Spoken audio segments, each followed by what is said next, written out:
It all started on a Wednesday night. I was at home, scrolling through social media with nothing much to do when I got a notification for a message from an unknown number. The message was simple, but enough to unsettle me. A photo of the front of my house, taken at night, apparently from somewhere on the sidewalk. I was confused, trying to remember if I'd given my number to some delivery service or something, but it didn't make sense. I replied with, "Who is this?" But the message went unread, and the contact stayed silent. I found it strange, but decided to ignore it. I blocked the number and continued my night, trying not to give it too much thought. But the next day, I got another message from a different number. It was another photo, this time taken closer, as if the person had moved a few steps toward my house. A chill ran down my spine at that moment. I replied with, "Who are you? Stop this." But again, no response. From that point, my discomfort turned into paranoia. I could barely concentrate on work or anything else. I was constantly thinking about who could be taking these photos. I started checking my phone notifications every 5 minutes, hoping it was just a bad prank. But that same night, another message came in, and this one almost made me drop my phone. The photo showed my living room window with the light on, and it was clear the person was now in my yard, practically up against my house. My mentroset, whoever this was, they were getting closer, and the silence was making it all the more disturbing. I decided to try calling the number, but the call went straight to voicemail. So I did what anyone would do. I blocked the new number, hoping that would be the end of it. Little did I know things were only going to get worse. The next night, I could barely focus on anything. Every time my phone vibrated, my stomach turned. When I saw it was another message from an unknown number, I felt panic rising. The photo showed my front door, with the handle in focus, as if the person was just about to come inside. This time, I couldn't hold back. I had to find out who was behind this. I ran to the window and pulled back the curtain, hoping to catch someone outside. But all I saw was the empty street, as silent as ever. I sat on the couch, trying to think. Whoever it was seemed to know every corner of my house and exactly where I was. When my phone vibrated again with another message, I opened it immediately. This time it was a voice message. I took a deep breath and hit play, my heart pounding. At first, I only heard slow breathing, like someone very close to the microphone. Then a voice whispered my name, low and drawn out. That was the last straw for any attempt at staying calm. I decided that the next time I got a message, I wouldn't just block the number. I was going to try to find out exactly who was stalking me. Just as I stepped back inside, my phone vibrated again. My heart skipped a beat. I was already on edge, but this time, the message was something completely different. It was a photo of a knife. The blade was smeared with fresh blood, and next to it, on a dark surface, was a folded piece of paper. When I zoomed in, I felt a chill freeze me in place. My name was written on the paper, in bold, marked handwriting. I took a deep breath, trying to hold back the panic that was starting to take over. Whoever was doing this wasn't just trying to scare me. They were making it clear I was the target. Blocking the number didn't seem like an option anymore.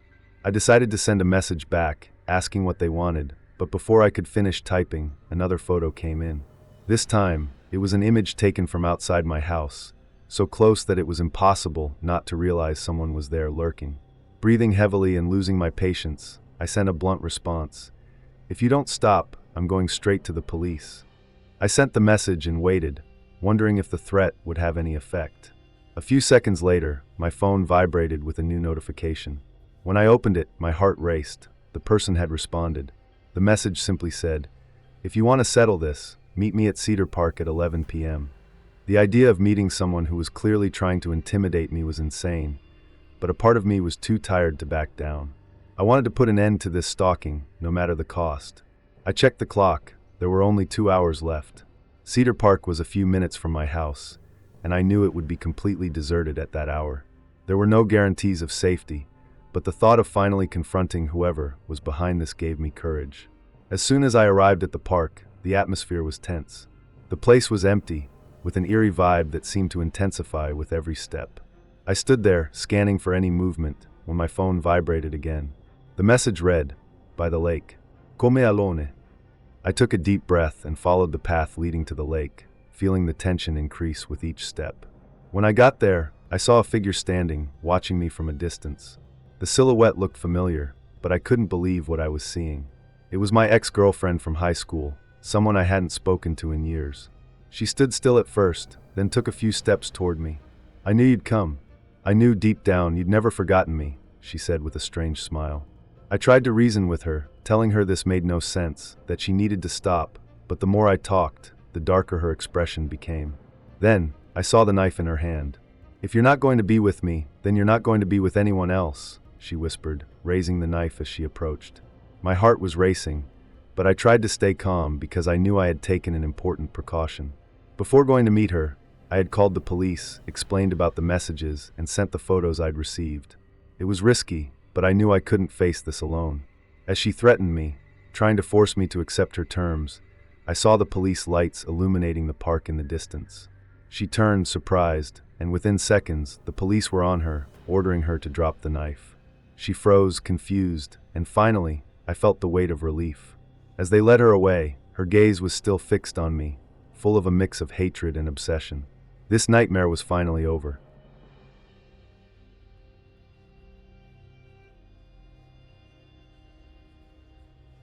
I knew it was early, and a lot of people would say that 4 months wasn't enough time to make a decision like this. But man, I felt like Julia was the one. We got along so well from the start, and for the first time in my life, I was certain that I didn't want anyone else. So, I decided I was going to propose. A friend of mine had a cabin out in a secluded area surrounded by pine trees, and he offered it to us for the weekend. It seemed perfect. I kept imagining her face when I showed her the ring. I spent days planning, imagining everything, every detail. There was no way it could go wrong. It was going to be unforgettable. When we arrived at the cabin that night, everything seemed in order. The place had a peaceful vibe, and I was already excited, despite the chill that rattled the windows. Later, at a restaurant, I noticed my phone ringing constantly, but it was always an unknown number. I figured it was spam or a wrong number, so I ignored it. But the calls didn't stop. They kept coming every 5 minutes, with a persistence that started to weigh on me. Eventually, I turned off my phone to enjoy the night with Julia. On our way back, holding hands, we walked to the cabin, and that's when the atmosphere shifted completely.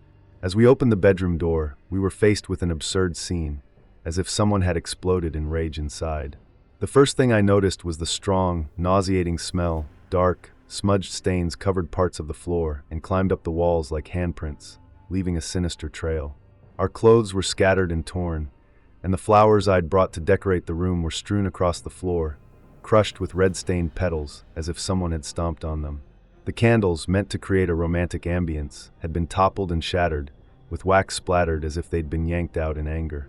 The bottle of champagne I'd bought to celebrate was smashed beside the bed, shards of glass strewn amid the mess. And the photos, there were photos of us, ripped and scattered, some torn in half. In many of them, our faces were scratched out, as if someone had gone over them with a knife. Every detail made it clear this wasn't just vandalism. It was personal, and the message was clear. Someone wanted to ruin our moment. Julia stood in the doorway, staring at the scene in silence, and I could tell she was trying to process it all. Her face went pale, and she looked at me with a fear I'd never seen before. All I could think about was getting her out of there, taking her back to the car, but part of me also wanted to get to the bottom of it, to understand who had done this and why. I had no idea who could harbor this level of hatred, this fury that would turn a special night into a nightmare. It was obvious that someone wanted to target us deliberately, and the level of detail, the way everything had been destroyed, indicated someone who knew us well. I tried to stay calm, but it was impossible. While Julia tried to find a place to sit, still in shock, I had the impulse to call the police immediately. I picked up my phone, but before doing anything else, a strange thought crossed my mind. I needed to photograph everything. Even without knowing exactly why, I thought it might be important later. I grabbed my phone and started capturing every detail: the stains on the floor, the torn photos, the debris of flowers and candles. Nothing had been stolen, and aside from the chaotic mess in the room, the rest of the cabin was intact. After taking the photos, I cleaned up what I could, trying to put everything back in order as best I could. Still in disbelief, Julia started suggesting it might have been someone from the family or a friend who knew about the plan, but deep down, I felt it was much more personal. I got her into the car, and we left the cabin as fast as we could without looking back. As I drove, I tried to think of who could have a reason to do something like this. The drive back was tense, almost silent. Julia didn't say a word, just stared out the window, still pale. I kept thinking about who could have done this, but it was hard to believe. It felt like a direct threat, but from whom? My mind kept going back to those ripped photos, the shattered bottle, the obsessive way someone had wanted to destroy every detail of what I'd prepared for that night. In the days that followed, Julia started receiving strange emails. At first, she mentioned it casually, kind of trying to brush it off as just a coincidence. But then things got serious. The messages were always from an anonymous address, and their tone grew more aggressive. They were vague phrases like, "I'm watching you," or "You two won't be together for long." At first, Julia tried to take it in stride, saying it was probably just a bad joke, but I could tell she was starting to lose sleep. She was nervous, anxious, constantly looking over her shoulder, even in public. The breaking point came one day when she called me in a panic, saying she was on her way home from work at night and realized a car was following her, keeping its distance but clearly matching her every turn and stop. She tried to shake them, taking small side streets, but the car kept up. When she finally pulled into a busy parking lot, the car turned and drove away. She got home shaken, trembling, and for the first time, I felt like the situation was totally out of control. I had to do something. The next day, I went to the police. I showed them the photos I'd taken at the cabin, told them about the messages and the car that had followed Julia. I was hoping for a quick response, but reality was a bit different. They took notes, asked us to keep in touch, and informed us that they'd conduct a preliminary investigation. I left with a mix of frustration and relief. After going to the police, I tried to reassure Julia, telling her that they were handling the case, but deep down, I knew it was more to comfort myself. The truth is, the following days were unbearable. Every time her phone rang, Julia tensed up. She started telling me that even on the busiest streets, she felt unsafe, like someone was watching her. I could see the change in her. That lightness, the peace she used to have, was gone, replaced by constant tension, as if she were expecting something terrible to happen at any moment. Things only got worse. A few days after going to the police, while I was trying to stay calm and help Julia get through this hell, I got the worst call of my life. Julia had been hit by a car. It happened at night, near her workplace. A black car had come out of nowhere and struck her as she was crossing the street. Witnesses said the car sped up and drove off without hesitation, as if it had done it on purpose. I rushed to the hospital as fast as I could, and when I got there, she was in surgery. Julia had severe fractures but was alive, which was nearly a miracle. The feeling of relief was overshadowed by dread. Whoever was behind this wasn't just trying to scare us, they wanted to cause real harm. As I waited at the hospital, trying to hold it together and calm her family, who had also arrived, I got a call from the police. They told me they had a solid suspect. The cold tone in the officer's voice made it clear that, to them, it was almost a certainty. I asked who it was, and the name hit me like a punch, my ex-fiancée. My head spun for a few seconds. It had been less than 6 months since we broke up, but in my mind, that was all settled. Sure, she was devastated when I ended things. We'd been engaged for 2 years, and despite our issues, I never thought she was capable of something like this. A week later, the police finally arrested her. The evidence lined up, one piece after another. Tracked emails, phone calls, even her fingerprints on the broken bottle we'd found at the cabin. She tried to cover her tracks, but couldn't. When I was called to give my statement and hear hers, she stared at me with a look of anger and utter contempt. During the interrogation, she said I didn't deserve to be happy, that I had ruined her life, and that as long as it was up to her, I would never find peace. I walked out of that room speechless, feeling an unbearable weight. I couldn't understand how someone I had shared so many moments with could plan something like this, all out of blind resentment. After that, all contact between us was cut off completely. Julia, little by little, recovered from her physical injuries, but the psychological trauma lingered. She struggled with trust, with going out alone, with feeling safe. And as for me, not a day went by that I didn't think about how one simple decision turned into a nightmare.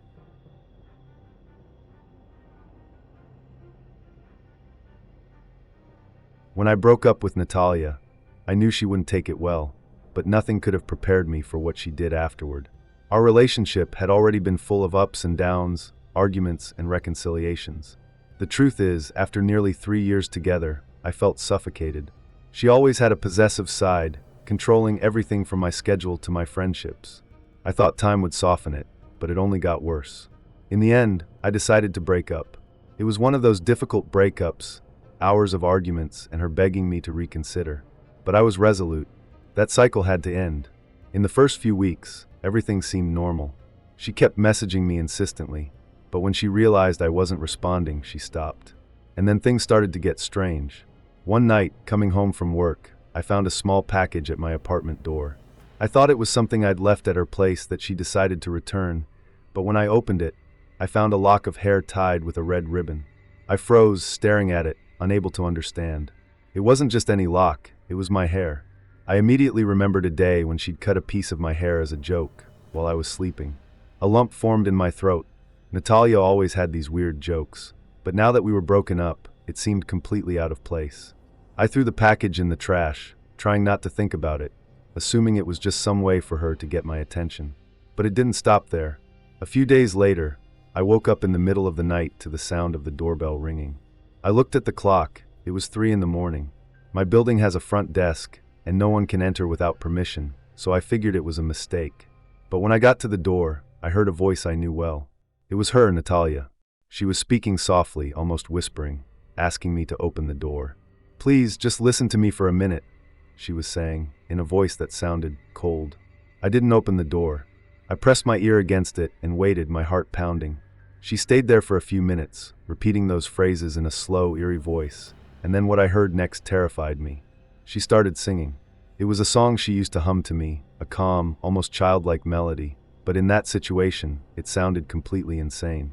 I moved away from the door, making no noise, waiting for her to leave. And after a while, silence returned. I waited a few more minutes before peering through the peephole, and when I looked, I saw that she had left something on the ground, right outside the door. It was a picture of us, torn in half. I stood there, looking at that torn photo through the peephole, trying to understand just how far she was willing to go with this.